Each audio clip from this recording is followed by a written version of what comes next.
আসসালামু আলাইকুম ওরহমতুল্লাহি ওবরাকাতু। দর্শক, আমরা এই মুহূর্তে আছি ঢাকা মেট্রোপলিটন পুলিশের অন্তর্গত তুরাগ থানায়। আজকে এখানে তুরাগ থানার সম্মানিত ওসি সাহেবের সভাপতিত্বে আমরা একটি মীমাংসা বৈঠকে উপনীত হয়েছিলাম। সেটি হলো উত্তরার রানাবোলা মসজিদের ইমাম এবং খতিব সাহেব জনাব মাওলানা এমদাদুল্লাহ ফরিদি সাহেব, ওনাকে আকস্মিকভাবে কমিটি বিদায় করে দিলে তিনি শাহনেসাবা জাতীয় খতিব ফাউন্ডেশনের কাছে একটি অভিযোগ দায়ের করেন। আমরা অন্যান্য জায়গার মতো থানার সহযোগিতা নিয়ে থাকি, এখানেও আমরা সেটাই করেছি। আমরা ওসি সাহেব বরাবর একটি অভিযোগ দিতে বলি। ওসি সাহেব তার তদন্ত অফিসারকে দিয়ে তদন্ত করা। মসজিদ কমিটিকে ওসি সাহেব বারবার চেষ্টা করেছেন বসার জন্য, তারা যখন সায় দিচ্ছে না তখন আমরা 2 মাস পেরিয়ে গেলে, প্রায় আড়াই মাস পেরিয়ে গেলে আমরা এই উত্তরা বিভাগের সম্মানিত ডিসি মহোদয়কে ফোন করি। আমি নিজে ফোন করেছি। স্যার আলহামদুলিল্লাহ পুলিশে যে এত দ্রুত সেবা দেয় এটা আরও একবার প্রমাণ হলো। স্যার মাত্র 2 দিনের মাথায় আজকে এই বৈঠকে আন্তরিকতা দেখিয়েছেন। ডিসি স্যার ওসি সাহেবকে বলেছেন। ওসি সাহেব আজকে ওসি নিজে ছিলেন, ওসি অপারেশন ছিলেন, ওসি তদন্ত ছিলেন, সবাই মিলে। এবং ঢাকা সিটি কর্পোরেশনের ভাই, আপনার কি নাম? আমার নাম মোহাম্মদ ফারুক আহমেদ। ফারুক ভাই, আপনি কোন দায়িত্বে আছেন? ইয়েতে ঠিকাদার। আমি ঢাকা সিটি কর্পোরেশনের ঠিকাদার।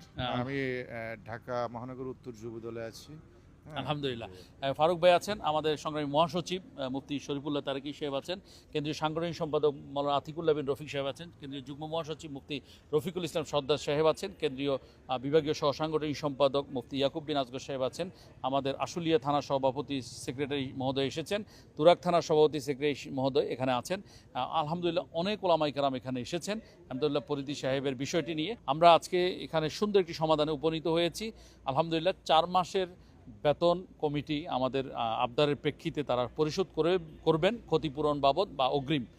কিন্তু সেখানে আমাদের পক্ষ থেকে যখন ওসি মহোদয়কে আমরা অনুরোধ করলাম, ওসি মহোদয় আরও কিছু বাড়িয়ে 1,10,000 টাকা তিনি প্রস্তাব করলে মসজিদ কমিটি সেটাতে রাজি হয় আলহামদুলিল্লাহ।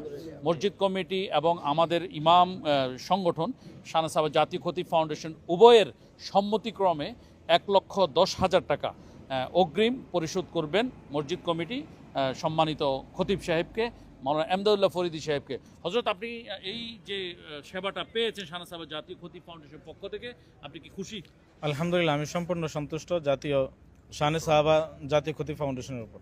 আচ্ছা, এই যে আপনি এখানে, আপনার কি আর কোনো অভিযোগ আছে মসজিদ কমিটির প্রতি? আমি মনে করি থানা এবং আমার সংগঠনের যৌথ উদ্যোগে আমার উপর পরিপূর্ণ ইনসাফ করা হয়েছে। আলহামদুলিল্লাহ, আমি তাদের উত্তর সুন্দর কামনা করছি। কোনো মনে কষ্ট নাই তো? না, কোনো কষ্ট নেই আলহামদুলিল্লাহ। ওসি সাহেবের জন্য আপনি দোয়া করবেন? ওসি সাহেবের জন্য দোয়া আছে, আর বিশেষ করে সকলের জন্য দোয়া আছে। সবচেয়ে বড় কথা হলো যে আমাদের দূর সময় যে শাহনেসাবা যদি আমাদের পাশে অভিভাবকত্ব করে, এটাই হলো সবচেয়ে বড় কথা। আমার এর চাইতে বেশি আর কোনো কিছু পাওয়ার নেই। এটা আমি অনেক সন্তুষ্ট আলহামদুলিল্লাহ। এই বিষয় নিয়ে তুরাগ থানার সম্মানিত সভাপতির আমি একটা বক্তব্য নিতে চাই। হযরত, আপনি এখানে অনেক মেহনত করেছেন, কষ্ট করেছেন, আপনার থানায় বড় একটি সাফল্য এসেছে। একজন ভুক্তভোগী ইমামের পাশে আপনারা দাঁড়াতে পেরেছেন, ওসি সাহেবের সেবা পেয়েছেন। এই বিষয়ে তুরাগ থানার প্রতি আপনার মন্তব্য জানতে চাই। জি, সর্বপ্রথম আমি শ্রদ্ধার সাথে স্মরণ করি যে বাংলাদেশে শাহনেসাবা জাতীয় খতিব ফাউন্ডেশন নামে যে একটা সেবামূলক, বিশেষ করে মজলুম ইমাম, খতিব, মুয়াজ্জিন, উলামা একরামের পাশে যে এই সংগঠন দাঁড়িয়েছে, এই জন্য আমরা অন্তঃস্থল থেকে এই সংগঠনের সম্মানিত চেয়ারম্যান সাহেবের জন্য আমরা নেক দোয়া করি। পাশাপাশি আজকে যে রানাবোলার বাইতুল আমান মসজিদের যে অনাকাঙ্ক্ষিত একটা ঘটনা আমার মসজিদের পাশে, সেই ঘটনাকে কেন্দ্র করে ওসি মহোদয় এবং ডিসি মহোদয়ের সার্বিক সহযোগিতায় আমাদের চেয়ারম্যান সাহেবের মহোদয়ের যে মহাসচিব আছেন এবং অন্যান্য, বিশেষ করে আমাদের এই ইয়াকুব বিন আজগর সাহেব, এটাকে অনেকটাই উনি কষ্ট মুজাহাদা করেছেন।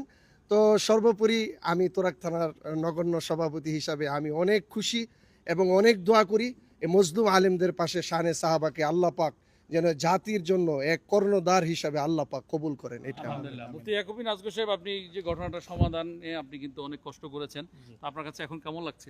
আলহামদুলিল্লাহ, অনেক খুশি লাগছে। ইমাম সাহেবকে আমরা যেটা চেয়েছিলাম যে শাহনেসাবার পক্ষ থেকে খুশি করব, তো ইমাম সাহেব প্রথমে খুশি হয়ে গেছিলেন। এরপরে আমরা বললাম যে আপনাকে আরও সাপোর্ট দিব, তো ওনাকে সাপোর্ট দেওয়ার জন্য আরও চেষ্টা করেছি। এবং ইমাম সাহেবের যে বর্তমান অবস্থা হয়েছে, অন্তরের অন্তঃস্থল থেকে এই সংগঠন ছাড়া আর উনি কিছুই বুঝতেছে না। এবং আলহামদুলিল্লাহ তুরাগ থানা এবং ডিসি মহোদয় আমাদেরকে ব্যাপক আকারে হেল্প করেছে। আলহামদুলিল্লাহ। মাননীয় মহাসচিব, আপনি আসলে এখানে অনেক কষ্ট করেছেন এই বিষয়ে। তো আজকে যে এই ঘটনাটাই ওসি সাহেব বা থানা আমাদেরকে কেমন সাপোর্ট দিয়েছে? আলহামদুলিল্লাহ যথেষ্ট আন্তরিকতা দেখিয়েছেন, যেটা সারা বাংলাদেশের ওসি ডিসিএসপি মহোদয় সবাই আমাদের প্রতি রাখেন। আমি একটি কথা বলতে চাই, সেটা হচ্ছে আমরা শাহনেজ সাহাবা জাতীয় খতিব ফাউন্ডেশন শুধুমাত্র ইমামের পক্ষেই আসি না, আমরা ইমাম এবং কমিটি উভয়ের মাঝে যে দূরত্ব তৈরি হয় সেই দূরত্বকে মীমাংসা করার জন্য শুধুমাত্র আসি। এই জন্য ইমাম এবং কমিটি উভয়কে শাহনেজ সাহাবার সাথে থাকার জন্য আমি আহ্বান জানাচ্ছি।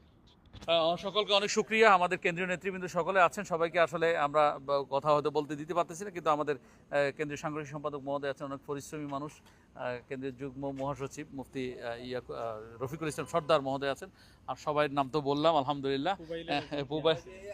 পুবাইলের একজন দায়িত্বশীল, মাশাআল্লাহ মাশাআল্লাহ, অনেক দূর থেকে। জাযাকাল্লাহ খাইরান, বারাকাল্লাহ ফি হায়াতিক। সকলকে অনেক শুক্রিয়া।